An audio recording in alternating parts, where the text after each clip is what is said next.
Alam mo, ang may papayo ko lang sa'yo, kung magmahal ka ng isang tao, piliin mo yung taong may takot sa Diyos. Kasi nga paano? Sa buhay ngayon, mahirap nang makahanap ng mga taong may takot sa Diyos. Kasi, kung siya ay may Diyos at may takot sa Diyos, ay mas magiging mapanatag ang inyong pamumuhay sa bawat araw-araw.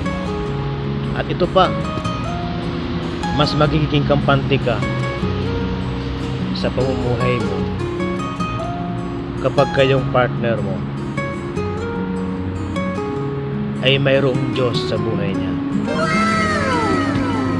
Kung gaano siya ka-faithful sa Panginoon, ay ganoon din siya magiging faithful sa iyo.